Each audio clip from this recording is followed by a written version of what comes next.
नमस्कार सर। आप सभी का हार्दिक स्वागत है।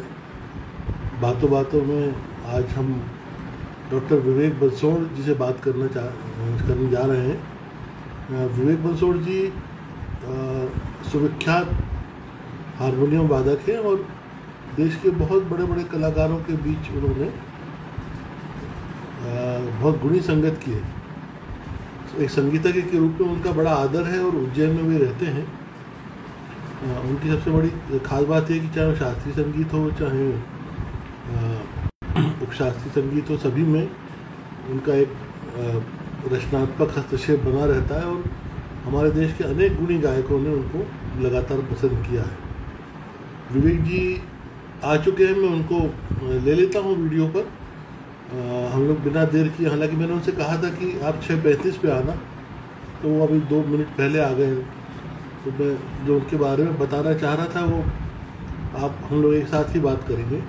इस बीच विनय भाई, लोकेश जी, सुंदरलाल जी, आशीष ओझा, डॉक्टर शोभना जी पधारी हैं। मैं उन सबका हार्दिक स्वागत करता हूं और इनको बिना देर किए हुए विवेक जी को जोड़ लेता हूं।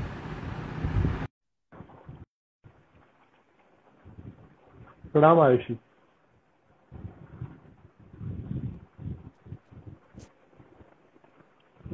सर नमस्कार।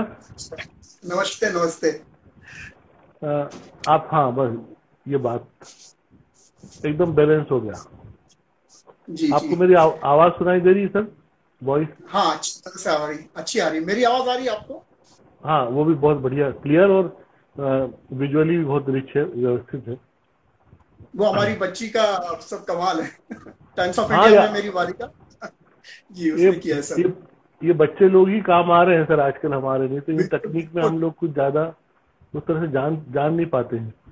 नहीं, और वही इसकी सब जो, करती है, हम फेसबुक व्हाट्सएप सब वही देखती है, बोले पापा ऐसे करो, पापा वैसे करो, चल रहा है। हाँ, इसकी छोटी छोटी पेचीदगियों से हम लोग परेशान हो जाते हैं कि इसमें अब ऐसा हो गया, क्या करें। तो बच्चे 2 मिनट में बता देते हैं कि हाँ ये सॉर्ट ऐसा कर हो जाए। लेते हैं। तो आपका सर बहुत हार्दिक स्वागत है। और अभी काफी आपके और हमारे जानने वाले लोग एकत्र हो गए हैं, जी, इस पूरी बातचीत को सुनना चाहते हैं। विनय उपाध्याय जी भोपाल से मेरे बहुत परम मित्र, आप जानते हो। क्या बात है, क्या बात है, मेरे बचपन का साथी हो, मेरे साथ बस, पढ़ा हुआ है बिना। अच्छा अच्छा। तो वो हाँ, हम लोग साथ में बिल्कुल थे, संगीत करते थे, वो अच्छा गाता भी था, उसके साथ हाँ हारमोनियम बजाते थे स्कूल में। हाँ हाँ। आप देखिए, वो 2 बड़ी पत्रिकाओं के संपादक भी के रूप में भी उनको जी एक जी। लंबा अनुभव तो है ही, और सांस्कृतिक पत्रकारिता में उनके बराबर हमारे मध्य प्रदेश में कोई नहीं है, और जैसी समझ और संवेदना वाले तो वो और साथ अच्छे में हैं। उद्घोषक भी है, हाँ बहुत अच्छे। हाँ, वो एक और आयाम है उनका। तो उस तरह से वो हैं, एक डॉक्टर शोभना राधा कृष्ण जी हैं, जो जी, लगातार नियमित हमारे कार्यक्रम में आती हैं, गांधी कथा वाचन करती हैं वो। और क्या उनका बात एक है। देवास में, उज्जैन में हो चुका है कि कार्यक्रम। इस डॉक्टर सबसे अनिल ऊपर चौबे जी। मैं लाभान्वित हूँ कि आप जैसे श्रेष्ठ कलाकार आज मुझसे बात कर रहे हैं। आपके न जाने कितनी कविताओं का, कितने लेख में फेसबुक पे आए दिन देखता हूँ, लाइक करता अरे हूँ, और बहुत आनंद आता है सुन के। नहीं सर, अब आपकी अपनी जो पहचान है वो बहुत समृद्ध है, और वो बहुत मायने भी रखती है हम लोगों के लिए। कितने समय से, वर्षों से हम लगातार देख रहे हैं, किसी भी प्रतिभाशाली कलाकार का काम बगैर आपके चला नहीं। ये बहुत हमको गर्वित करता है। और आप मध्य प्रदेश से हो, उज्जैन से हो, और सदैव एक कलाकार के रूप में आपने जितनी विनम्रता के साथ सबसे मिले जुले व्यवहार किया, व्यवहार बनाया, वो सब बड़ी बात है। राघव राज भट्ट जी भी ज्वाइन हुए हैं, वो हैदराबाद से हैं और वरिष्ठ कथक कलाकार हैं, बिरजू वाह महाराज वाह, जी के क्या बात। शिष्य हैं। तो, पर मेरे लिए बहुत, मतलब कहना चाहूंगा कि मेरी जो यात्रा है वो 38वें साल में, मतलब मेरा पहला अच्छा कार्यक्रम शुरू हुआ 38वें साल में। तब तक बताइए। मेरी सब साधना और गुरु के पास ही रहा मैं। हाँ हाँ। बहुत समय बाद नहीं, मुझे, मतलब बहुत ब्रेक जिसको कहते हैं कि बहुत लेट। हाँ, लेकिन जो जो जितना देर से होता है उतना परिपक्व होता है। मैं हमेशा इस बात को रियलाइज करता हूँ सर, क्योंकि अब जैसे सिनेमा माध्यम में मेरी रुचि है, तो मैं बराबर ये बात को रियलाइज करता हूँ कि अमरीश पुरी जैसे कलाकार जो 50 साल की उम्र में ही, मतलब सबसे पहले वो, उनको पहली फिल्म मिली, लेकिन 65 साल तक उन्होंने राज्य किया। फिर उनके बराबर कोई स्ट्रांग कलाकार आया नहीं जो उनके सामने खड़ा हो सके। तो सही ये बात है। जो मैच्योरिटी में जो आगे आने की जो प्रतिभा है वो फिर स्थायी है, दीर्घकालिक है। तो मेरा पहला अ, प्यार संगीत, सिनेमा संगीत ही। मैं बचपन में सिनेमा के गाने ही हारमोनियम पे निकालता था, और इतना मुझे सिनेमा संगीत से आज भी प्रेम है कि खूब हाँ हाँ, सुनता हूँ, खूब बजाता हूँ घर पे बैठ के। बड़ा रिलैक्सेशन मुझे सिनेमा संगीत से मिलता है। वाह वाह। आप सर क्या आप खंडवा के रहने वाले हो मूल रूप से? हाँ, बेसिकली क्या हुआ कि मेरा पूरा एजुकेशन खंडवा से हुआ। मेरा हाँ हायर सेकेंडरी खंडवा से हुआ, और 1979 में मैंने अपना 11th किया हायर सेकेंडरी। फिर मेरा इंजीनियरिंग कॉलेज में एडमिशन हुआ, GSITS में, इंदौर में। हाँ और हाँ इंदौर से मैंने बीटेक और एमटेक दोनों दोनों मेरे इंदौर से हुए।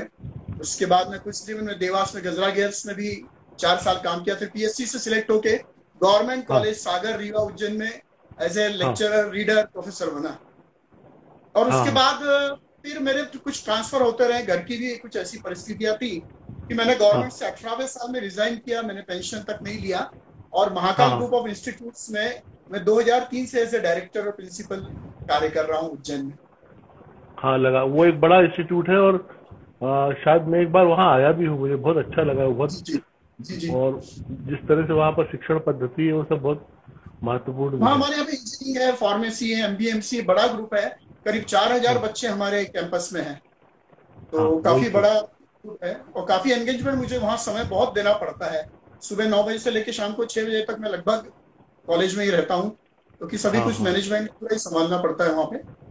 हाँ, बिल्कुल। ये सब रहा है, लेकिन इधर जो ये संगीत का शौक था ये कब से परवान चढ़ा, किस नहीं, वो उम्र भी से? वही बचपन से। मैं, मेरे पिताजी, मतलब उसके लिए तो मैं कहूंगा कि फादर मदर दोनों को हाँ संगीत में इंटरेस्ट था। और मेरे पिताजी पॉलिटेक्निक में व्याख्याता थे खंडवा में, और हाँ हाँ, पापा कल्चरल देखते थे, तो घर पे सब इंस्ट्रूमेंट्स रहते थे। तो उसमें जी, हारमोनियम बजाना शुरुआत किया। बांसुरी और हारमोनियम ये बजाते रहा, गाता रहा। हम्म, और बचपन से मुझे प्रोग्राम्स में लेते गए मेरे माता पिताजी, और खूब सुनाया भी उन्होंने। सुबह से सुनाते थे, हमारे घर में रेडियो बजता ही रहता था, तो खूब हम्म, सुनाया भी उन्होंने। और खूब हमको, ऐसा नहीं कि पढ़ाई करना, मुझे आज तक पढ़ाई के लिए कभी नहीं कहा, पूरे 12th तक या 11th तक। मतलब कि वो हम्म, कहे भाई तू तेरा कर, जितना भी म्यूजिक कर सकता है कर, और बहुत प्रोत्साहन दिया। तो ये एक सबसे बड़ा कारण बना। और फिर जब कॉलेज में आया, हालांकि वहां पे ही मैं नौसालकर साहब से सीखता था, वो भी अच्छे कलाकार थे। और हाँ उसके हाँ, बाद कॉलेज में आने के बाद पंडित बापूराव अग्निहोत्री सच्चिदानंद, हम्म, जो हमारे प्रदेश और देश के बहुत बड़े हारमोनियम वादक, कुमार गंधर्व हाँ जी, भीमसेन जोशी जी, इन सबके साथ खूब बजाया उन्होंने। तो हाँ उनके हाँ सानिध्य में आया। उनके घर के पास ही मेरा रूम था, मेरी मौसी के यहाँ मैं रहता था इंजीनियरिंग कॉलेज में, जब GSITS में था इंदौर में। तो वहां मेरा हाँ, परिचय हुआ, और तब भी 30 साल तक उनका सानिध्य मुझे मिला है। वाह वाह। तो ये इस तरह सब से मैं सीखते गया। हाँ, और उन्होंने कभी मार्केटिंग पे ध्यान नहीं दिया, उन्होंने खुद ने कभी उनकी खुद की मार्केटिंग नहीं की, जो हाँ कि हाँ आजकल बहुत बड़ा माना जाता है इसको। पर उन्होंने कभी मार्केटिंग नहीं की ना। हमको कभी उन्होंने शिक्षा दी कि अपनी मार्केटिंग करो, अपना इस तरह से आप सबको बताओ कि मैं ये करता हूँ, मैं वो करता हूँ, तुमको अपनी साधना करो। बस इसी पे उन्होंने जोर दिया। और हाँ, उसके लेकिन अब बाद फिर आप, उनके, हाँ जी, हाँ, और आपका क्या? उनके बाद मतलब उनका निधन हुआ 2011 में। उसके पहले हाँ मैं हाँ सानिध्य में आया हूँ डॉक्टर विद्याधर ओक, जो बॉम्बे के हाँ हैं। वो भी हाँ मेडिकल डॉक्टर थे। तो उन्होंने हाँ 22 हाँ, श्रुति की हारमोनियम का निर्माण किया। मैं उनके अच्छा, सानिध्य में आया, और उनकी जो किताब थी मराठी की, 22 श्रुति की, उसका हम्म, मैंने फिर हिंदी में अनुवाद किया। यहाँ पे थोड़ा सा मिरर इमेज दिख रही होगी, पर ये हाँ 22 हाँ, श्रुति का मैंने वाद्य यंत्र उनसे सीखा। और 22 श्रुति के हारमोनियम एक बहुत बड़ी नई चीज है हमारे संगीत जगत के लिए, जिसमें विदेशी ट्यूनिंग, जो अपनी जो विदेशी, जैसे हारमोनियम जो है वो अपने यहाँ पे आया यूरोप से, तो इसकी जो हम्म, यूरोपियन ट्यूनिंग जो दोषपूर्ण थी, जो हमारे भारतीय हाँ शास्त्रीय संगीत की श्रुतियों से मेल नहीं खाती थी, इसलिए हाँ 30 हाँ, साल, ये 30 साल जो है आकाशवाणी ने उस पर बैन करके रखा था। 1940 से 71 तक कि ये गले से हाँ, निकलने वाले स्वर इसमें से नहीं आते हैं, चूंकि ये अच्छा, विदेशी ट्यूनिंग है। तो ऐसे फिर धीरे धीरे डेवलपमेंट हुआ, गंधार ट्यूनिंग का कंसेप्ट आया। और ये 22 श्रुति हारमोनियम तो सबसे ऊपर कहना चाहिए कि इसमें तो सभी दोष दूर हो गए। और मैं इसको हमेशा बजाता रहता हूँ कलाकारों के साथ। अच्छा, ये बताइए कि शुरू शुरू में जब आप कुछ गड़बड़ हुआ, ये शायद मोबाइल गिरा है, वो ठीक हो जाएगा।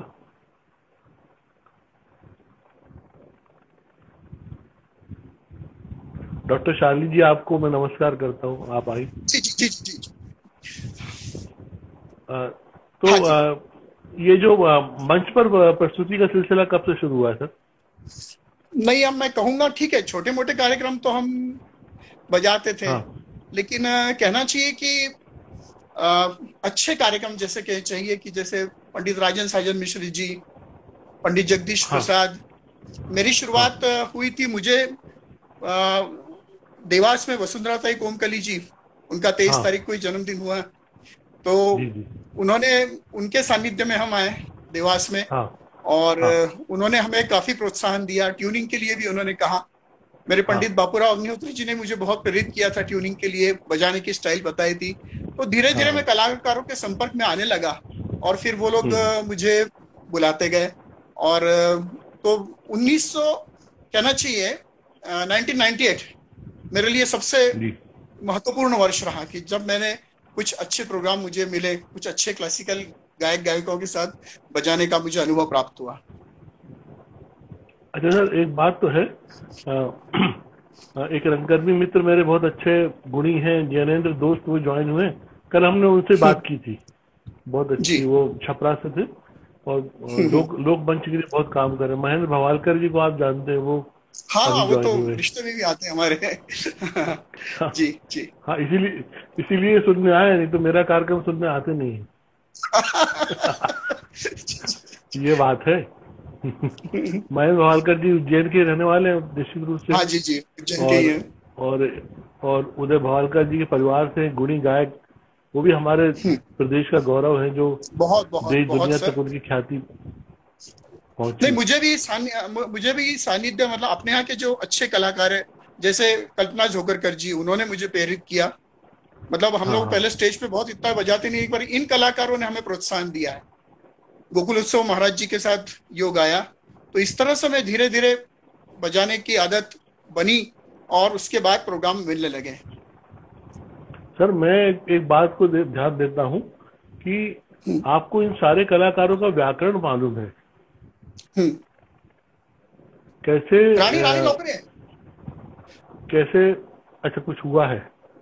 एक मिनट में करता हाँ, कोई हूँ। ए बात रानी नहीं। लौक रही है। हाँ ठीक है, तो अब आ गया।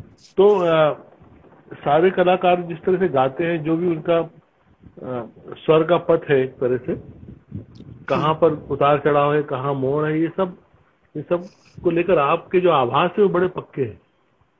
और मैंने देखा है कि उसमें आप कहीं भी, मतलब 19 तो होते ही नहीं हो, आप 20-21 ही रहते हो बराबर। और ये एक खूबी है इसकी। इसकी तैयारी क्या रहती है? आप कैसे अलग अलग कलाकारों की सारी इन संवेदनाओं को समझ पाते हो, स्वर संवेदनाओं को? इसके लिए सुनना बहुत पड़ता है। और जी मैं बचपन से ही शास्त्रीय संगीत के अपने कलाकार जितने भी हैं, बड़े कलाकार हैं, उनको मैं सुनता गया। और हाँ हाँ मुझे, चूंकि मैंने पहले ही कहा था कि मुझे बजाने के लिए समय बहुत, यानी बहुत लेट मेरा चालू हुआ, तो मैं घर पे जब वो लोग कोई लाइव सुनता था या रेडियो पे आता था, तो उनके साथ साथ हाँ मैं हारमोनियम लेके संगत करने की कोशिश करता था। हाँ तो हाँ इस तरह से मैंने उसको, उनकी जितनी भी, जैसे चाहे मुर्की हो, चाहे आलापी हो, तान हो, तो वो किस तरह से लेते हैं, तो ये इस तरह से मेरी प्रैक्टिस रही।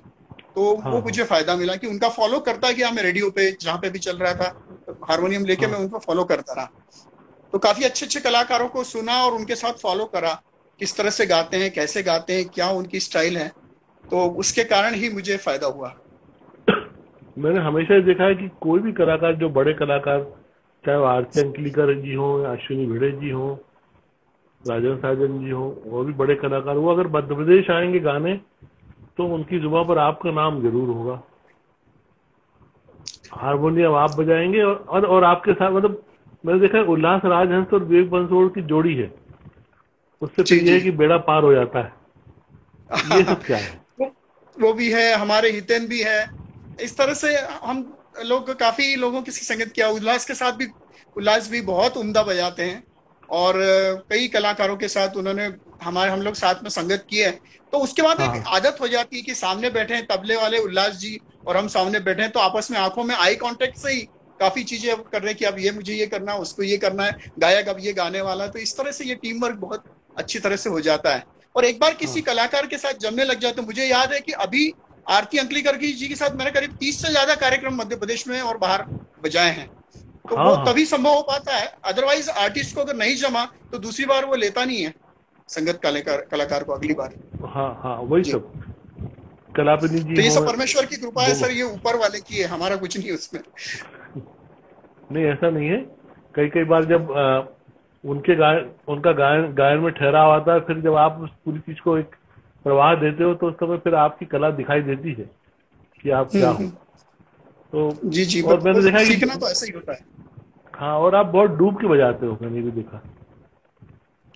कोशिश है कि जब तक हम डूब के नहीं बजाएंगे, जब तक उसमें रम नहीं जाएंगे, अपने आप को भुला नहीं देंगे, तब उससे अपन एक रूप नहीं हो पाएंगे। परमेश्वर को भी तभी हम प्राप्त कर सकते हैं जब बाकी सब भुला के सब उसी के साथ रहे। तो ये भी बहुत जरूरी है खुद को भुलाना। कुछ ऐसी यादगार सभाएं याद करेंगे जो मध्य प्रदेश से बाहर हुई हो? हाँ, प्रदेश से बाहर तो हम गए हैं काफी। जैसे अब अपने यहाँ के प्रदेश के तो लगभग सभी संगीत समारोह में शिरकत की है, चाहे वो आमिर खान साहब समारोह, तानसेन समारोह है। करीब पिछला मेरा 20वां लगातार तानसेन समारोह था। इस तरह से मैहर के समारोह भी करीब 20 साल हो गए मुझे। पर इसके अलावा मुझे जो मौका मिला है, मतलब देश के अच्छे अच्छे समारोह, हरिवल्लभ समारोह जो जालंधर में होता है, तो उस समय शाश्वती जी का गायन था। तो उस समय ट्रेन लेट हो रही थी, कोहरा वगैरह था, ठंड के समय होता है वो, जनरली 25 दिसंबर के आसपास वो कार्यक्रम होता है। तो उस समय ऐसा वाकया हुआ था कि वो भी ट्रेन से पहुंचे थे, हम भी ट्रेन से पहुंचे थे। ट्रेन में ही मैंने कुर्ता डाल लिया, कुर्ता पहन लिया, ट्रेन में ही कपड़े बदल लिए, और ट्रेन से उतरते से ही उनकी जो गाड़ी आई थी, गाड़ी लेके वो सीधे स्टेज पे पहुंचे और स्टेज पे शाश्वती जी के प्रोग्राम चालू हुआ। तो ऐसा भी वाकया हुआ है। और उसके अलावा अमृतसर में भी बड़ा प्रोग्राम होता है, लक्ष्मी राग सभा, वहां पे भी हम गए थे। तो इस तरह से मुझे काफी जगह जाने का मौका मिला बाहर भी। इसके अलावा मैं कीर्तन भी करता हूँ, हरि कीर्तन, नारदीय कीर्तन जिसको कहते हैं। ये हमारी मराठी में बहुत फेमस है नारदीय कीर्तन। उसका मैंने हिंदी में भी मैं उसको कन्वर्ट किया है, वो हिंदी में बहुत प्रचलित कर रहा हूँ उसको। तो वो नारद की गादी कहते हैं उसमें नारदीय कीर्तन। तो ये नारदीय कीर्तन भी मैं करता हूँ। जी। कल हम लोग ट्राइबल म्यूजियम में विनोद गुर्जर अभी इस कार्यक्रम को सुन रहे हैं। कल वो नारदी कीर्तन के बारे में ही बता रहे थे। उन्होंने बताया था कि उनके परिवार के बुजुर्ग हैं, वो लगभग 90 साल के हैं, और वो अपने मंदिर में ये इस दुर्लभ विधा के लिए लगातार गा रहे हैं और काम कर रहे हैं। आज आपने जिक्र किया, वो नारदी कीर्तन में क्या होता है सर? देखिए, नारदी कीर्तन ये मराठी लोक कला में बहुत, मतलब ईश्वर प्राप्ति या ईश्वर भजन का बहुत बड़ा साधन माना जाता है। इसमें आध्यात्म है, संतों की कथाएं हैं, राष्ट्रीय संतों की कथा। इसमें 3 भाग होते हैं। सबसे पहले होता है मंगलाचरण, जिसमें हम श्लोक बोलते हैं भगवान के लिए, गुरु के लिए।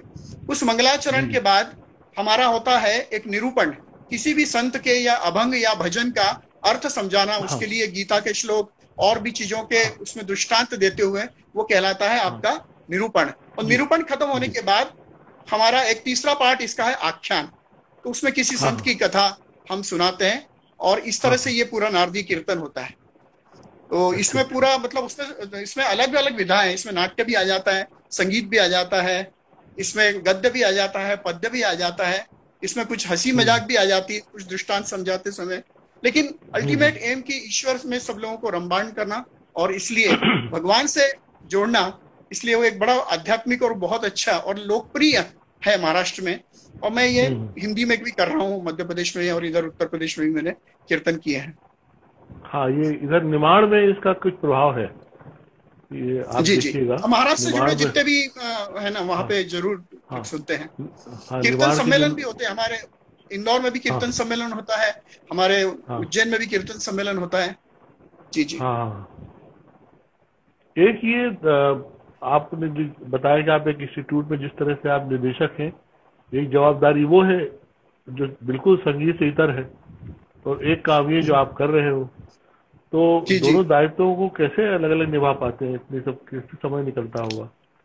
इसके लिए मैं पूरा श्रेय देता हूँ मेरे परिवार को। मेरी मिसेस मेरे जी। बच्चों, इन्होंने मुझे इतना भरपूर सहयोग दिया है ताकि मैं अपना काम कर पाऊं। मुझे और किसी हाँ काम में डिस्टर्ब नहीं किया।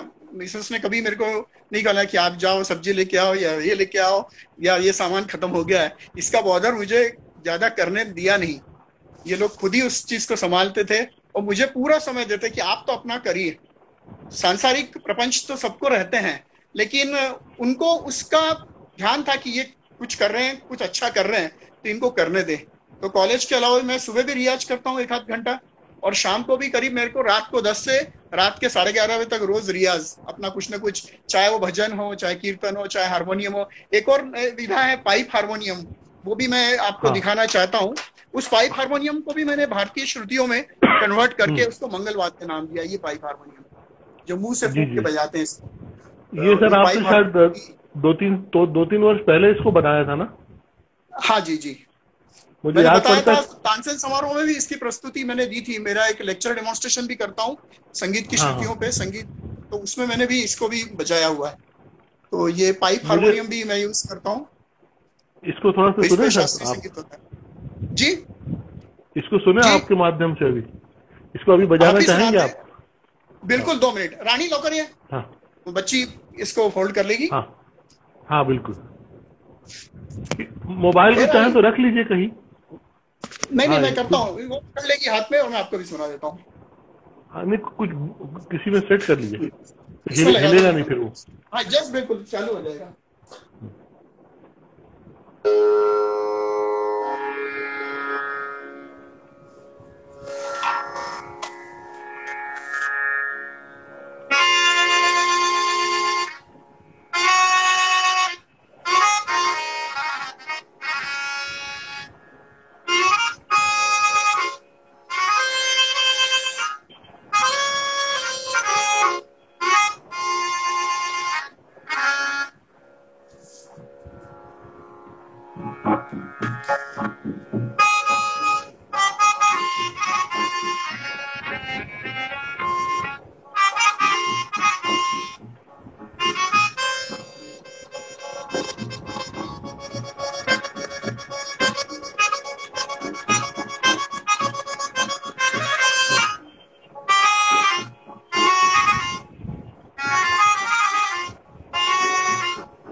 वाह।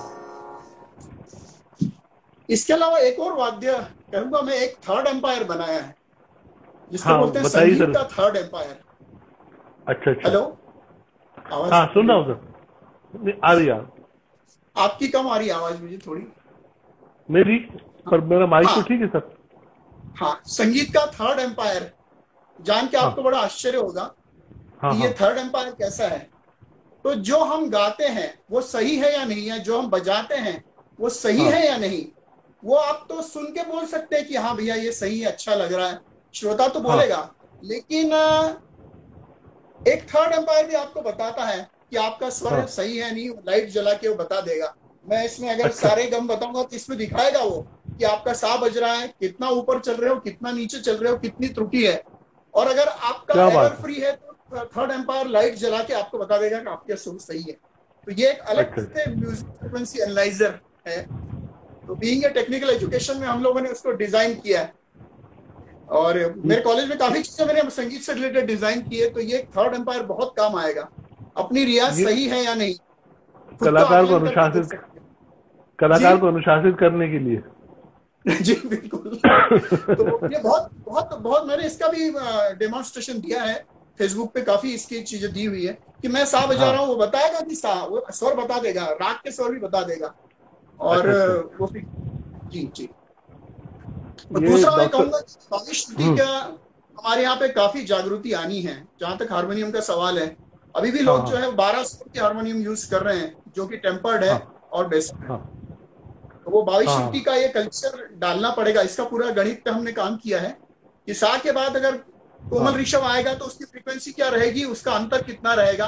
और 2000 हाँ। वर्ष पूर्व जो भरत मुनि ने 22 श्रुतियों की व्याख्या की है, वो आज भी वैसे ही वैसे अप्लीकेबल है। और अच्छा इसलिए अच्छा। 22 श्रुति युक्त संगीत सुनना चाहिए और गाना चाहिए और बजाना चाहिए, जहां तक मैं हाँ समझता हाँ। हूँ। हालांकि गुरु लोग बताते हैं, जो गुरु सिखाते हैं, तो उनको कि जी कोमल जी। ऋषभ किसी राग का उतरा उतरा लगाना या चढ़ा लगाना, ये गुरु लोग जरूर सिखाते हैं।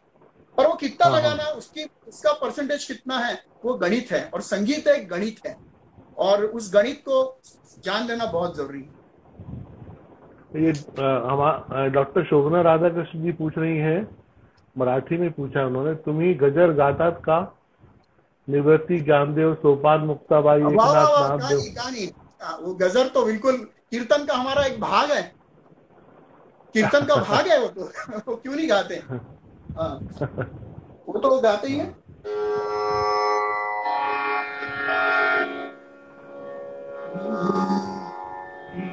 हे ज्ञानेश्वर, ज्ञानेश्वर माऊली, ज्ञानराज माऊली तुकाराम, ज्ञानेश्वर माऊली, ज्ञानराज माऊली तुकाराम।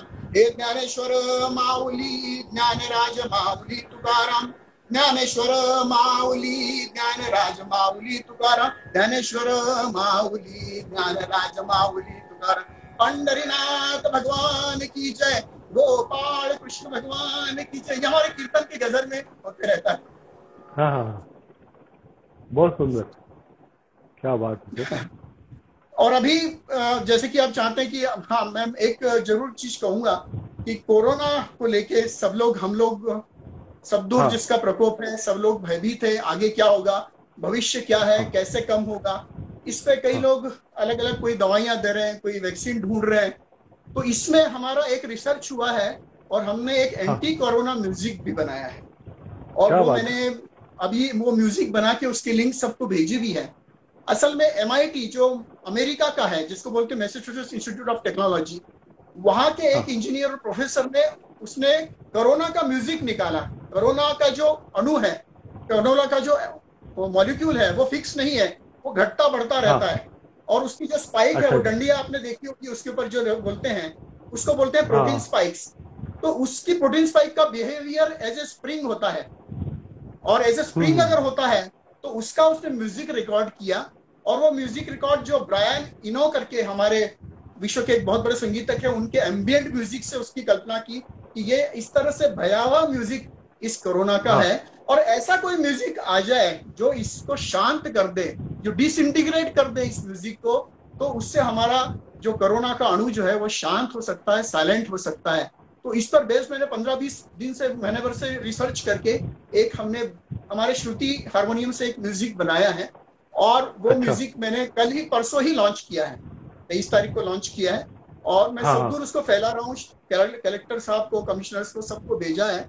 और जो लोग भी उसको सुन हाँ रहे हैं, उसमें काफी रिलैक्सेशन है and spirit to fight against corona, थोड़ा उसमें संबल हम्म। मिलेगा, मानसिक तौर पे संबल मिलेगा। तो ऐसा वो संगीत है, 10-15 मिनट का एक रिकॉर्डिंग है, वो मैं आपको भी मैंने भेजा है, और भी मैं सबको भेज रहा हूँ, उसका प्रचार प्रसार कर रहा हूँ। उसको आप सुनिए अच्छी तरह से, शांत वातावरण में। मुझे लगता है कि जी उसके जी। वाइब्रेशंस है, कोरोना के वाइब्रेशंस को सप्रेस कर सकते हैं। उसका कुछ छोटा सा हिस्सा हम लोग अभी सुन सकते हैं सर? हिस्सा मैंने क्या, वो उसमें बहुत सारे इंस्ट्रूमेंट्स को मिला के हम लोगों ने उसको किया हुआ है। तो हाँ वो हाँ आपके पास मैंने दिया हुआ है। वो मतलब वो मैं हाँ चाहूंगा कि सबको मैं मेल कर दूं या उनको हाँ भेज हाँ दूं, उनकी यूट्यूब की लिंक दे दूंगा मैं, हाँ, ताकि सब लोग उसको यूट्यूब सुने, सब काम। और वो आपके वॉल पे मौजूद रहे, फेसबुक वॉल पे, तो जो भी हाँ, मेरे जाएगा फेसबुक वहां वॉल पे से। है, आप मेरे फेसबुक वॉल पे ले सकते हैं, कोई भी उसमें से उठा सकता है। हाँ, सबके लिए मैंने मतलब उसका लोकार्पण कर दिया है पूरा, उसका बस बस कहना वो चाहिए। फिर वो लोगों के लिए बहुत काम आएगा, क्योंकि कहीं ना कहीं ये देखा है मैंने कि बहुत सारी निराशा, बहुत सारी दुश्वारियों में हमारे संगीत का एक बड़ा योगदान है। बिल्कुल। इवन बम्बई से भोपाल में एक डॉक्टर जिन्होंने अपना काम शुरू किया है, वो ध्वनि से हीलिंग की कुछ चीजें करती है, लेकिन उसके बड़े हाँ बिल्कुल आश्चर्यजनक बिल्कुल परिणाम। बिल्कुल। देखिए सर, आप तो बहुत आध्यात्मिक पुरुष हैं, आप जानते हैं अच्छी तरह से कि सूक्ष्म ही सूक्ष्म को मारेगा, हाँ ये हाँ इसका प्रिंसिपल है। तो ये तरंग है, वाइब्रेशन है। कई लोग राम रक्षा स्तोत्र बोल के अपनी बीमारियां ठीक कर लेते हैं। ऐसे ऐसे लोग की मरज ठीक नहीं हो रहा है, लेकिन भगवान की प्रार्थना करके लोग ठीक हो जाते हैं। तो इसको हम चमत्कार क्या कहेंगे? इसको मुझे ऐसी चीजें होती हैं। एक बरसों पुरानी मुझे एक घटना याद है मेरे, अब वो है नहीं, यहाँ भोपाल में बड़े सीनियर रंगकर्मी थे, मनोहर आशी उनका नाम था। हम्म उनको रात को करीब 11:30 या 12 बजे उनको हार्ट अटैक आया था। हम्म तो उन्होंने बताया कि मैं 4 घंटे भगवान से लड़ता रहा हूँ, और फाइट सिर्फ मैं ये कर रहा था कि तुम अपने उद्देश्य में सफल नहीं हो पाओगे, जीतूंगा मैं ही। और उसके बाद वो शायद 10 साल सरवाइव कर गए। बोले अरे मैं अभी नहीं क्या जाऊँ नाम, हाँ बोले मैं अभी नहीं जाना चाहता। तो कई बार चीजें हैं, मतलब आदमी का जो मनुष्य का आत्मबल है वही उसको दुनिया भर से निकालता है। नहीं तो स्थितियां तो कई बार ऐसी होती है कि हमारे पास कुछ है नहीं, क्या करेंगे। लेकिन ये हमारी संस्कृति परंपरा और भारतीय ज्ञान परंपरा और दर्शन में इतना सब कुछ है अद्भुत और अनमोल, कि उसका जो शोध कर ले, जो पारायण कर ले, जो समझ ले, जो उसको सोसाइटी तक ले आए उस तरह से, उस भाव से, तो वो कल्याणकारी तो होता ही है। तो ये वास्तव में आध्यात्मिक हीलिंग बहुत बड़ी चीज है, बहुत बड़ी चीज है आध्यात्मिक हीलिंग। तो और उससे आप भी तो काफी, और मतलब अब हम देखते हैं रामदेव बाबा जी के आते हैं रोज, उनका भी योगासन का सब लोग देखते हैं। तो हमारे यहाँ पे तो मैं ये महसूस कर रहा हूँ कि हमारा इम्यूनिटी पावर बहुत अच्छा है। ये टच भी करेगा लेकिन ये कुछ ज्यादा बिगाड़ नहीं पाएगा किसी का, ये जी ऐसा जी है। और क्योंकि ये तो वायरस जो लोग कहते हैं कि जाएगा, कई लोग बोलते हैं नहीं जाएगा, ये रहेगा। बाकी जैसे संक्रमण है, विद्यमान है, उससे बीमार होते रहते हैं, ठीक होते रहते हैं, वैसे इसका भी, ये भी इंट्रोड्यूस ऐसा होता है। आप अगर सोचें कि ये जीरो हो रहा है तो मेरे ख्याल से ये चीज मुश्किल है। और लेकिन उसके लिए हाँ अगर हम अपना स्वयं का आत्मबल बनाएं, हमारे शरीर की इम्यूनिटी पावर बनाएं, तो हो सकता है कि इन चीजों से हम लोग सुरक्षित रहें सब। बिल्कुल सही। ये सुरुचि मेहता जी कह रही कि अमृता हुनी गोड़ नाम तुझे देवा, सुना सकते हैं हारमोनियम पर? हाँ, बस मैं एक लाइन सुनाऊं उसका। हाँ, ये सब आपके सब चाहने वाले हैं, और अब आपको इनकी थोड़ी थोड़ी इच्छा पूरी करना होगी सर।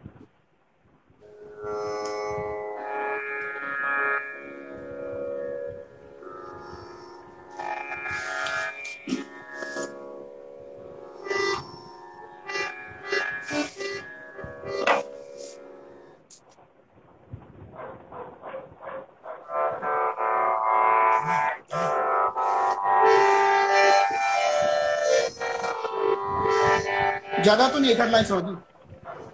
अमृता हुनी गोड़, अमृता हुनी गोड़, नाम तुझे देवा, नाम तुझे देवा। अमृता हुनी गोड़, अमृता हुनी गोड़, नाम तुझे देवा, नाम तुझे देवा।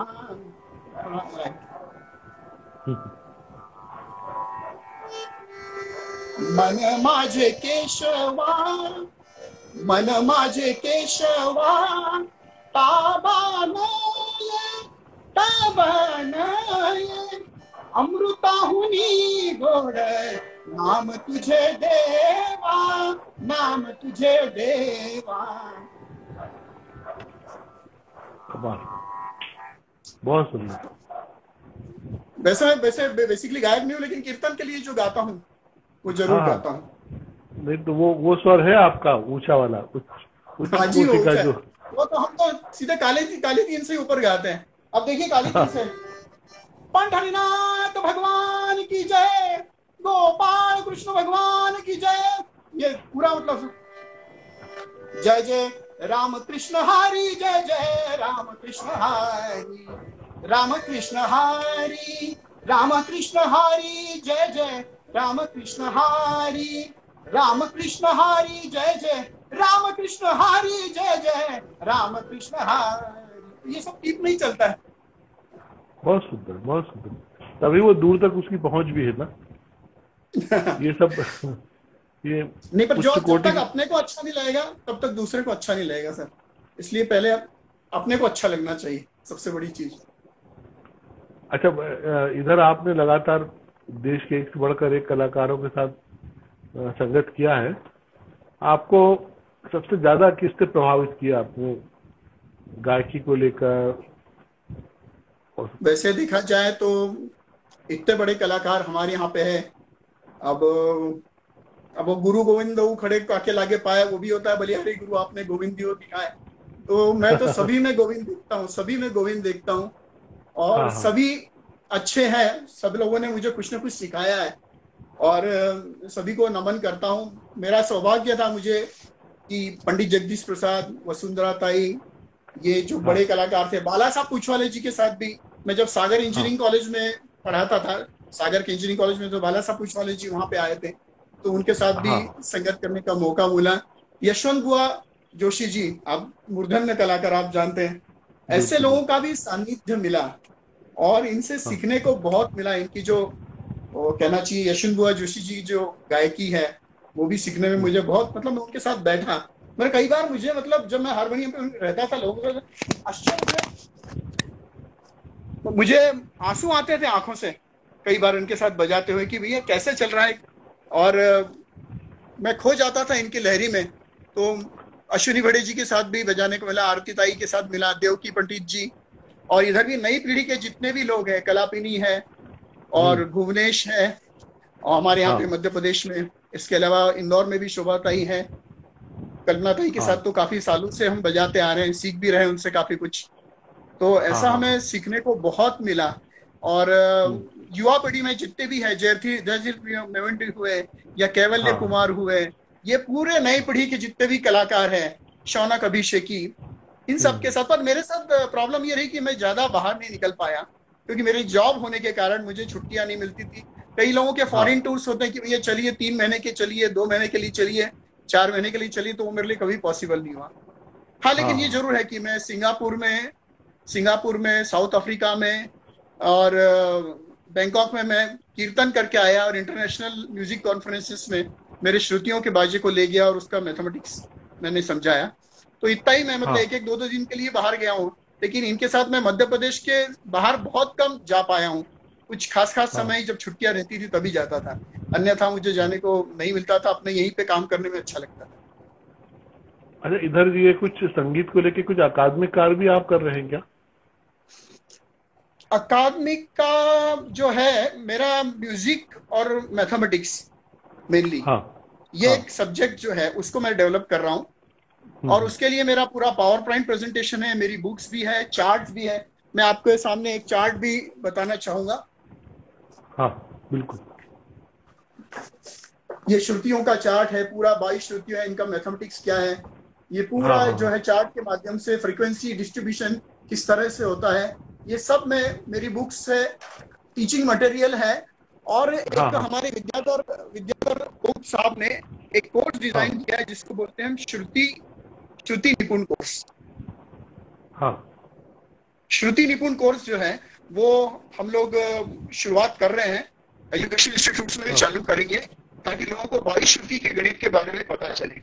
उसी प्रकार से यहाँ पे वेद विद्या प्रतिष्ठान में भी हमने बात की है, और यहाँ हाँ, पे संस्कृत महाविद्यालय में भी हमने बात की है कि श्रुतियों पे हाँ, कुछ कोर्स हमें चालू करना है एकेडमिक रूप में, और जिसमें हमारे छात्रों को ये नवीन चीजों के बारे में पता चले, क्योंकि टेक्नोलॉजी को एक्सेप्ट करना बहुत जरूरी है। ये अभी विनय भाई लिख रहे हैं कि विवेक और मैंने खंडवा स्कूल के वार्षिक उत्सव में गीता का कृष्णार्जुन संवाद प्रस्तुत किया जी था। हाँ, असल में क्या हुआ था, बचपन में हम जब स्कूल में पढ़ते थे तो मैंने श्री कृष्ण का, मेरा अर्जुन का रोल था और इनका श्री कृष्ण का था, और हमारे टीचर हाँ, भूल जाते थे कि अर्जुन कौन और श्री कृष्ण कौन। तो मुझे हाँ, वो हाँ, मुकुट पहनाते लग जाते थे, फिर मैं बोलता नहीं मैं अर्जुन हूँ, ये श्री कृष्ण है।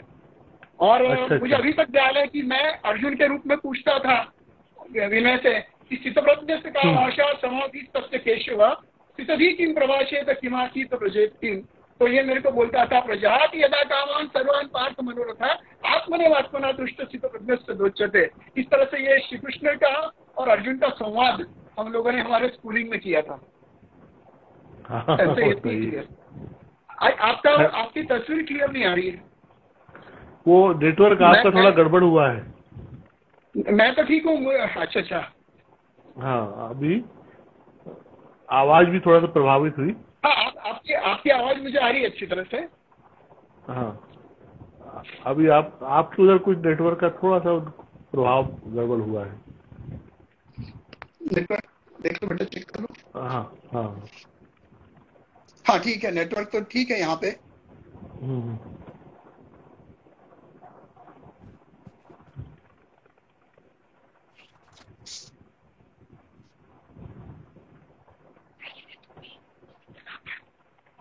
इसको कोई नहीं, इसमें ठीक चाहिए।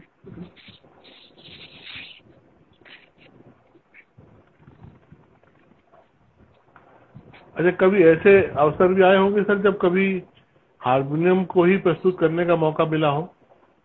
हाँ जी, एकल संगत तो हारमोनियम सारी वादक उससे अलग। भी, संगत के अलावा भी एकल हारमोनियम वादक के भी बहुत ऐसे एकल हारमोनियम वादक भी मुझे मौके मिले, और सोलो हारमोनियम भी काफी मैं आजकल प्रस्तुत कर रहा हूँ, और सोलो हारमोनियम को बढ़ाना चाहता हूँ कि हारमोनियम एकल वाद्य के रूप में भी पॉपुलर हो। और वैसे बहुत अच्छा कर रहे हैं हमारे देश के कई लोग जो है, महाराष्ट्र के कई अच्छे कलाकार जो है वो एकल हारमोनियम वादन को बहुत अच्छी तरह से कर रहे हैं। अरविंद सत्ते जी है और शिव कुंडलकर है, ये बहुत अच्छे अच्छे कलाकार हैं जो तन्मय देवचक के हैं। तो ये बहुत, मुझे इन लोगों से ही काफी चीजें मिलती हैं, सीखने को मिलता है, और उनको भी हम फॉलो करते हैं जी।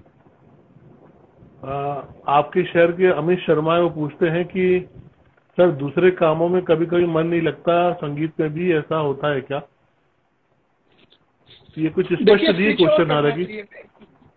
मेरे साथ ऐसा रहता है कि अगर मैं एक चीज कार्य कर रहा हूँ तो उसके बाद मैं तुरंत दूसरा कार्य हाथ में ले लेता हूँ। जैसे मुझे अगर क्लासिकल बजाना है, मुझे अगर कहीं क्लासिकल बजाना है तो उसके पहले मैं मस्त फिल्मी धुन सुनता हूँ बहुत सारी। क्लासिकल से बिल्कुल अलग मैं फिल्मी धुनें सुनता हूँ, और जब प्रोग्राम में जाता हूँ तो वो एकदम वो चेंज इतना अच्छा लगता है कि उसको फिर परफॉर्म करने में बहुत मजा आ जाता है। तो ऐसा चेंज ओवर होना चाहिए, चेंज ओवर होना चाहिए, रिफ्रेश हो जाता है आदमी। इसमें हारमोनियम पे आप कोई सुगम संगीत की धुन सुनाना चाहेंगे, किसी गाने की जो आप कह रहे हैं कि आप घर में आप अक्सर करते हो, तो एक आध कोई गाना कोई? जी जी जी जी। क्योंकि आप देखिए हिंदी फिल्मों के गानों में हारमोनियम का क्या क्या कमाल रहा है, मतलब मुझे तो बहुत प्रभावित करता रहा है। वो मुझे अप्पा जलगांवकर जी का वो कजरा मोहब्बत वाला में जो हारमोनियम है वो मैं भूल नहीं पाता। अरे बाप रे, अप्पा जलगांवकर जी तो बहुत महान कलाकार। लेकिन मैं एक चीज कहना चाहूंगा कि मुझे सौभाग्य मिला मुझे कि 2 वर्ष पूना में अप्पा जलगांवकर जी के नाम का एक पुरस्कार रहता है, हारमोनियम के लिए देते हैं वो एक कलाकार को हर साल। तो 2 साल पहले मुझे उन्होंने अप्पा जलगांवकर हारमोनियम सम्मान से सम्मानित किया था। बहुत सुंदर, बहुत सुंदर। ये तो अब ये 2 लाइन। बिल्कुल।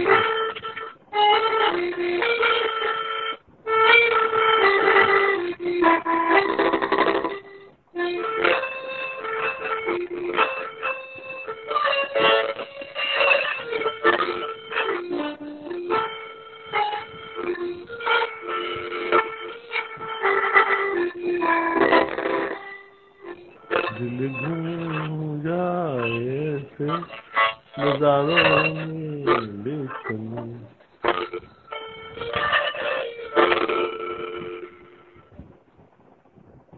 बहुत सुंदर, बहुत सुंदर। मेरे पास करीब 17 वैरायटी के बाजे हैं टोटल। मतलब मेरे यहाँ पे जो हारमोनियम है 17 अलग अलग हारमोनियम है, और उसके अलावा पैर का भी बाजा है जिसको अपन पाय पेटी बोलते हैं, पैर से बजाते हैं। हमारा मराठी नाट्य संगीत पैर के बाजे पे बहुत बजता है, बहुत बजता है। तो वो पैर का बाजा भी रखा है। उसको आप बजाते हो? हाँ जी, पैर का बाजा भी मैं थोड़ा हर 2 दिन में एक बार कम से कम पैर के बाजे पे मैं रियाज करता हूँ। अब हालांकि वो मेरे नीचे फ्लोर पे रखा हुआ है, कभी आगे मौका मिला तो पैर के बाजे का प्रोग्राम आपको करके दिखाऊंगा, सुनाऊंगा। हाँ नहीं बिल्कुल, मैं कभी उज्जैन आया तो मैं आपके जरूर ये संग्रह को देखने रहूंगा। बिल्कुल, मैंने एक म्यूजियम, हारमोनियम का पूरा म्यूजियम ही बना दिया है, तो अच्छा सब लोगों को दिखाता हूँ, ये देखिए तरह तरह के हारमोनियम। मेरी संपत्ति आज हारमोनियम है और कुछ नहीं। हाँ। असल में शायद आपको याद भी होगा, कुछ माह पहले हमने आपसे बात भी किया था कि जिस तरह से कभी भारत भवन में सारंगी का एक बड़ा समारोह हुआ था, वैसे हारमोनियम पर भी मैं करना चाहता हूँ। हारमोनियम और हाँ सितार जी को लेके मेरे मन में है कि इकट्ठा 200-300 जी जी कलाकारों के साथ कुछ, पर वो अब सारा कुछ अभी इस समय तो अब सब प्रोग्राम इस तरह का, पता नहीं कब दोबारा वो सब चीजें शुरू होगी, लेकिन जी। वो हम नहीं, इस लोग बारे में मैं हमारे। कहूंगा कि हमारा हारमोनियम का एक ग्रुप है, एक पूरे देश में जितने भी हारमोनियम वादक है उनका एक व्हाट्सएप ग्रुप है, और उसका अच्छा नाम अच्छा। है की पीपल। की पीपल नाम है उसका, की पीपल नाम है। ये व्हाट्सएप हाँ हाँ। ग्रुप है, और हम लोग हर साल हारमोनियम के वर्ल्ड हारमोनियम सबमिट करते हैं, साल भर में 2 बार। अच्छा एक अच्छा। हमारा पूना में होता है, और एक बेंगलोर में। बेंगलोर में मिस्टर कटोटी जी है, हारमोनियम वादक है, वो करते हैं। हाँ और हाँ पूना में भी होता है, गांधर्व महाविद्यालय में हारमोनियम हाँ। सम्मेलन होता है। तो इस तरह से अच्छा ये अच्छा। प्रयास है जहाँ पे 100-200 हारमोनियम वाले साथ में आते हैं और हाँ प्रस्तुतियां हाँ। होती है। एक क्वायर भी कब। हुआ था हारमोनियम का, जिसमें 100 हारमोनियम वाले इकट्ठा हाँ बजा रहे हैं, और वो क्या सुंदर उसका पूरा आवाज का वो माहौल बनता है। तो इस तरह से भी चीजें चल रही है। नहीं, तो अपन भी अपने यहाँ पे करेंगे। मेरा जो भी सहयोग आपको लगेगा मैं जरूर दूंगा। हाँ। वो आपके माध्यम से संभव होगा सर, जरूर आगे नहीं, हम बिल्कुल लोग के बिल्कुल करेंगे, बिल्कुल करेंगे। आज मैं सभी हारमोनियम वालों के कांटेक्ट में हूँ, वो सब लोग आ सकते हैं यहाँ पे, और अपन कुछ अच्छा बड़ा हारमोनियम सम्मेलन अपने यहाँ पे मध्य प्रदेश में कर हाँ सकते हैं। हाँ, उसकी क्योंकि जी अब भारतीय शास्त्रीय संगीत परंपरा और जो एक संगीत की पूरा जो एक अस्तित्व है, वो बगैर हारमोनियम के तो कुछ है ही नहीं। हारमोनियम तो पहला जी बिल्कुल बिल्कुल। वाद्य है जहाँ से, मतलब एक तरह से कहते हैं ना, वो पट्टी पूजन। आदमी जी जब जी। पहली बच्चे को पहली बार पढ़ाई सिखाते लिखाई तो आधार का जो लिखता है वो हारमोनियम है। इसका तो इतिहास ऐसा है कि सर 1840 में बना है, और इसलिए हम वर्ल्ड हारमोनियम डे जो है वो है 9 अगस्त 1840। इस दिन पहला अच्छा हारमोनियम अच्छा। बना था, यूरोप में बना था। हाँ अलेक्जेंडर अलेक्जेंडर दबेन ने बनाया था, और हाँ वो हाँ हाँ। फ्रांस में बना था पहला हारमोनियम। और अच्छा 1860 में इंडिया में आया है, 1860 में। अच्छा अच्छा। और तो हाँ, पर मैंने नाम सुना है गणपत राव जी का, जो अपने ग्वालियर में थे, उन्होंने पहली बार हारमोनियम को बजाया। ये भी ऐसा इतिहास मुझे बताया गया। हाँ, और ये सब बहुत, पहली पहली बार वो ग्वालियर में बजा, और 1860 में इंडिया में आया हारमोनियम। यही सब इन सब संदर्भों के साथ कोई एक मोनोग्राफ भी बल्कि तैयार होना चाहिए, जो सही सही आप बिल्कुल ज्ञान दे बिल्कुल। सके और नई जनरेशन के लिए। आप अभी विशेष। यूट्यूब में पूरा 1 घंटे का मेरा लेक्चर डिमॉन्स्ट्रेशन है हारमोनियम का, यूट्यूब पे। तो उसमें पूरी चीजें मैंने बताने की अच्छा प्रयत्न जी। किया है हारमोनियम हाँ के हाँ बारे हाँ में। जी जी। हाँ। इधर जो आप देख रहे होंगे कि एक पूरी जनरेशन आप हैं, और उल्लास राजन जी जैसे लोग बहुत वरिष्ठ और लगभग इतने सारे अनुभव को जी। प्राप्त करने के बाद लगातार हम्म उसी उसी भीरूपन से, उसी गंभीरता से, उसी धीरज के साथ आप कलाकारों के साथ जुड़ते हैं, व्यवहार करते हम्म। हैं। इधर हम कुछ कहीं जी कहीं देखते ही है कि संगत के क्षेत्र में कलाकार का के साथ तालमेल बड़ी मुश्किल से बैठ पाता है, और लगभग एक जी जी। एक बहुत एक अजीब सा भीतर ही भीतर एक कंपटीशन काम करता है कई बार, कि जी जी, सही बात। संगत का संतुष्ट नहीं है वो वो उसकी बैलेंसिंग इतनी ज्यादा, मतलब डिस्टर्ब होती रहती है, वो किसी एक ठहराव पर नहीं पहुंच पाता, या कलाकार को लगता है कि ये कुछ आगे जा रहा है, हमसे आगे निकल गया, हमारा अस्तित्व अब क्या होगा। ये सब की जो नहीं, वो तो कई ऐसा बार है कुछ ना। मुश्किल। देखिए, संगत का ऐसा होता है कि संगत आपको ऐसी करनी है कि आपको कलाकार पे कभी हावी नहीं होना है, क्योंकि मेन तो कलाकार हाँ का गाना आपको उठाना है। तो उसके लिए हाँ। कभी भी हावी नहीं होता। कई लोगों की आदत रहती है कि कलाकार गा रहा है तो ये बीच में ही उन्होंने 3-4 ताने ऐसी मार दी वाई वाई के लिए। तो हमें ध्यान हाँ रखना है कलाकार की तरफ। मैं जब बैठता हूँ संगत के लिए, तो मैं श्रोताओं की तरफ देखता तक नहीं हूँ। मेरी जो हारमोनियम, मैं जिस तरह से बैठता हूँ, तो मेरी दृष्टि सिर्फ कलाकार पर रहती है कि ये बिल्कुल क्या गा बिल्कुल। रहा है, ये आगे क्या गाएगा, हम उसको कैसे सपोर्ट कर पाते हैं, और उसके ऊपर हमें हाँ हावी नहीं होना है। हमारा वॉल्यूम नेचुरली कलाकार के वॉल्यूम से 75% होना चाहिए, हाँ क्योंकि कई बार ऐसा होता है कि हारमोनियम का वॉल्यूम ही ज्यादा है, कलाकार का वॉल्यूम जो है कम आ रहा है। हाँ। ऐसा भी कई बार होता है। और साज पर हाथ को लेकर भी किस तरह से उसको बरतते हैं, क्या साज के साथ बर्ताव होता है, बहुत लाउड होके, कई बार अब उल्लास जी का तबला वादन सुनो तो एकदम ऐसा लगता है कि जैसे कोई बहुत हल्की थपकी दे रहा हो, आपका मन खुश हो जाएगा। लेकिन कहीं कहीं तबला जी इतना बिल्कुल लाउड हो बिल्कुल। जाएगा कि आपको लगता है कि कर्कश हो गया है, तो उसको हाँ नहीं, उस पूरे कार्यक्रम को सहना मुश्किल हो जाता है। ये इस तरह की संगत चीजें संगत आती के है। हिसाब और से होनी चाहिए, संगत संगत के जी हिसाब से होनी चाहिए। सोलो में आप बजाइए ना, सोलो में मौका है, आप अपना दिल का बजा सकते हैं, लेकिन संगत में वही बजाना है जो कलाकार के दिल में है, उसका जो ख्याल है हाँ वो हमें बजाना है, हमें अपना नहीं बजाना है वहां पे। हाँ हाँ हाँ। नई नए नए जो कलाकार इस क्षेत्र में आना चाहते हैं उनको आप क्या मार्गदर्शन देना चाहेंगे? देखिए अब अभी क्या हो रहा है, मतलब मैं एक जो चीज देखता हूँ, लोग हाँ सीखने के लिए आते हैं और बहुत जल्दी, मतलब अभी जो पीढ़ी में जो चल रहा है कि वो पेशेंस नहीं है बिल्कुल। वो पेशेंस, कहीं हमारी गलती कि हम उनमें पेशेंस डेवलप नहीं कर पाए। पेशेंस बहुत चाहिए। लोग हाँ तुरंत हाँ तुरंत, जैसे सभी चीजें तुरंत होती है कि ये मैं तुरंत सीख लूंगा, मोबाइल तुरंत सीख लूंगा, ये तुरंत सीख लूंगा, वैसे हारमोनियम भी कितने दिन में सीख जाएंगे, ऐसा पूछते हैं कितने दिन में सीख जाएंगे। भाई साहब, हाँ दिनों की हाँ तो कोई बात मत करो, सालों की भी बात मत करो, जन्मों की बात करो कि भैया ये तो आप कहोगे कब तक सीखेंगे, तो उसके लिए कोई सीमा नहीं है और कोई समय नहीं है। सही पर कह रहे आके हैं। आपको रियाज करना पड़ेगा, रियाज करके अपने को काम करना पड़ेगा, ये सबसे बड़ी चीज है। मुख्य यही है कि जब तक आप लगातार अपने जो भी आप सीख रहे हैं उसके प्रति निष्ठावान और गंभीर ना हुए, और जी जी आपको अगर आपको उस विधा के प्रति जीवन भर का लगाव ना हुआ, तब तक कुछ हासिल होने वाला नहीं है। और नहीं ये है, सही सभी बात है। सारी सृजनात्मक विधाओं और माध्यमों में यही हो गया है, चाहे वो अब जैसे आपने संगीत के बारे में कहा, ऐसी गायन और नृत्य के बारे में भी है कि एक सही अजीब बात सा कुछ गार्जियन में शौक की तरह चला आया है कि कुछ साल बच्चे को सिखाना है, फिर उसके बाद वो अपनी पढ़ाई वढ़ाई में लग गई, तो जो 2 4 5 साल उसने सीखा वो केवल कभी बताने भर के लिए रह जाता है स्मृतियों में कि हाँ वो कथक सीखा था या भरतनाट्यम सीखा था, अब नहीं सीख रहा, पढ़ाई में लग गए। तो ये जी सब ये भी एक हो रहा है, जो ग्लेबर की तरह अट्रैक्शन है नहीं, उसका, कलाओं का। सही बात है। मैं सोच रहा हूँ अभी आप फेसबुक पे देखिएगा, जरा से किसी बच्चे को छोटा सा कुछ भी आता है तो आजकल फेसबुक पे खड़ा कर रहे हैं, क्योंकि लॉकडाउन में सब लोग बैठे हुए हैं, तो हर हाँ इंसान आज प्रस्तुति दे रहा है फेसबुक पे बैठ के। आप देखेंगे, चाहे सीखा हो नहीं हाँ सीखा हो। अब हमारे समय हमारे गुरुजी बोलते थे कि नहीं, एक सीमा जब तक नहीं होगी, जब तक सीखोगे नहीं तुम एक प्रोग्राम नहीं बजाओगे।